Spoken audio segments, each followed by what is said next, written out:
So if you saw my review, or maybe rant, depending on your point of view, for Fantastic Four, I was listing a bunch of movies that are examples, great examples of the superhero genre, and why there's no excuse for the Fantastic Four to be as bad as it was. And one of them was X-Men Days of Future Past. And I was holding up the Rogue Cut Blu-ray of X-Men Days of Future Past. So now I'm going to talk about the Rogue Cut.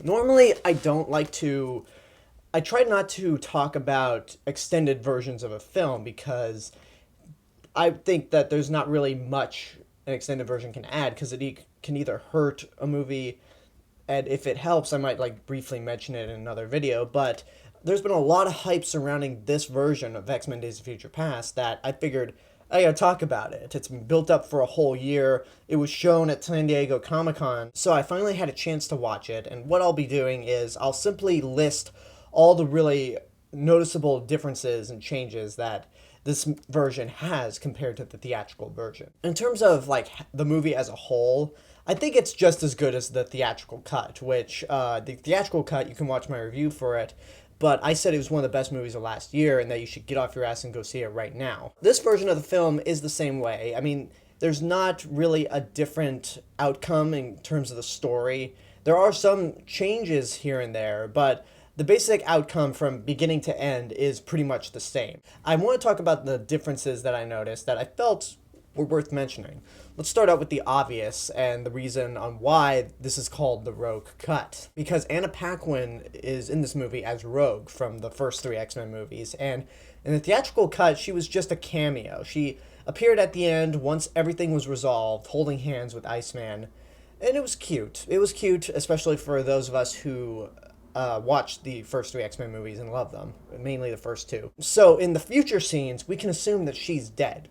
But in the Rogue Cut, soon after Kitty gets slashed by Wolverine by accident when he freaks out in the past, Iceman decides that there's somebody out there that can replace Kitty, and that's Rogue, because she can take away her powers. So what happened is Rogue has been in Cerebro. Scientists are experimenting on her to try to adapt her power into the Sentinels, which same thing that they did with a lot of other mutants. So what happens is Iceman, Xavier, and Magneto go to the old house, Professor Xavier's mansion, and break out Rogue. It's a really well done sequence, and it definitely gives Sir Patrick Stewart and Sir Ian McKellen something more to do outside of stand around and be the authority figures.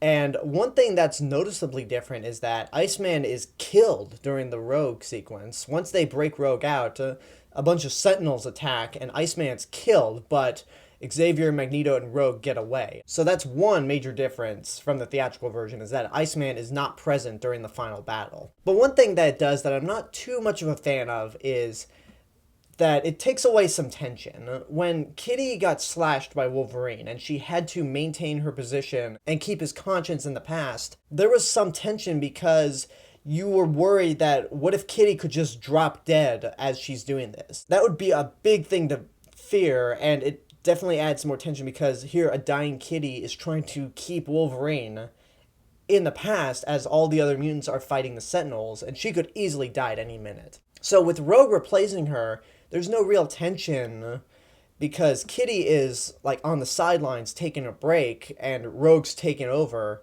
and she's not injured. But then again, Kitty can't fight, Iceman's been killed, and Rogue has to maintain her position. So, I don't know, it's a really great sequence, but that little part I'm still on the fence about. Another scene that's worth noting is a meetup between Beast and Mystique, which I never actually noticed that there was no interaction between the two characters in the theatrical cut, which was something that was sorely missing because in First Class, the two characters, Mystique, played by Jennifer Lawrence, and Beast, played by Nicholas Hoult, had some great chemistry in First Class because outside the fact that they're both blue mutants, they had like an idea of do we really want to accept our mutant powers? Because when we show our true forms, it could freak people out. And Mystique embraced it, and Beast kind of was on the sidelines of it. So in this one, they have a really nice moment, and it really paints Mystique as more than just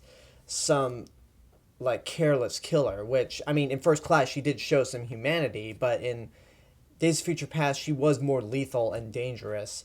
This scene really showed some humanity in her besides the end of the movie. This entire new scene takes place after Xavier sees that Mystique is boarding a plane. And the theatrical version, he doesn't know where she's going until he's like, well, wait a minute. Washington, D.C. She's boarding a plane to Washington, D.C. And it's like, oh, look at what we have on the TV. There's a ceremony going on. She's got to be there.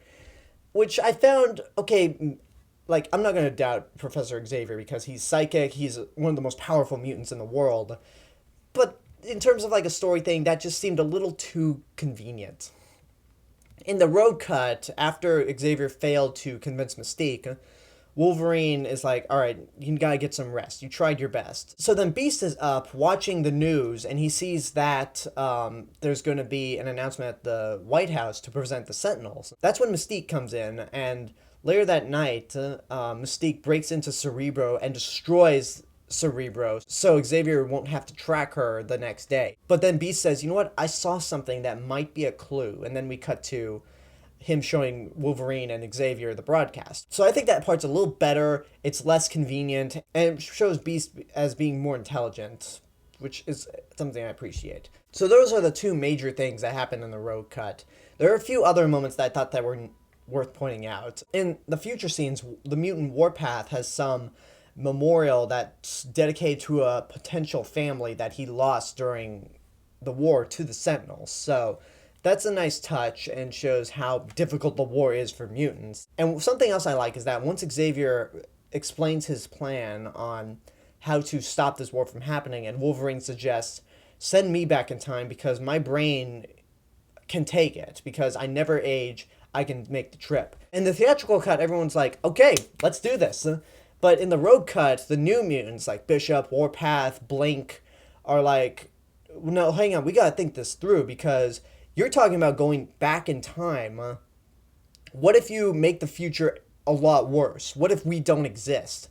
Like, all the new mutants have some sort of saying, and it really is a nice scene because it shows how risky that this plan is, and something could easily go wrong. And Xavier does assure them that, look, if you don't exist, that's going to suck, but think about the future for all mutants. If you sacrifice yourselves, you will be saving the lives of countless mutants. So once the end came around, I thought, did they survive? I know Colossus survived, but did the others really survive?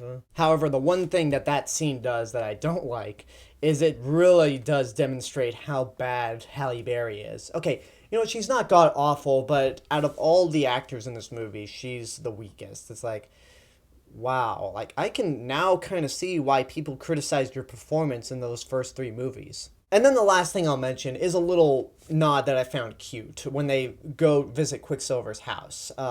Before they go down to the basement and meet Quicksilver, Wolverine runs into this little girl that, in the theatrical cut, you see Quicksilver with when Magneto's giving his big speech on TV. And the girl says, I'm a princess, what are you? And Wolverine's just like, I'm the Wolverine. And then the mom is like, hey, hon, why don't you go bug your sister? And then the little girl says, but she bugs me. And I thought, I see what you did there. That's a nice little nod to the Scarlet Witch, or at least the mutant Scarlet Witch in this world, because, I mean, there's the, I don't know what you would call her Scarlet Witch in the Marvel Cinematic Universe, but it's a nice nod to the fact that, yes, the Scarlet Witch does exist in this universe. Will we ever see her? Who's to say? It would be cool if we could see a mutant version of Scarlet Witch along with Quicksilver, but only time will tell. I don't think they really are going to show her in Apocalypse, but if they do more X-Men movies, I would love to see the mutant version of Scarlet Witch. But anyway, that's all I have to say about the road cut of X-Men Days of Future Past. I think it's just as good as the theatrical cut. There are a few pacing issues here and there, but there are some really well done additions that I think are worth checking out. So my rating still stands. Get off your ass and go see it right now if you haven't. And that's all I have to say. Leave a comment to tell me what you thought of this version of X-Men Days of Future Past. If you've seen it, what did you think? Which version was better? Like, subscribe, share with your friends. And this is the real Mr. Robinson telling you there is only one.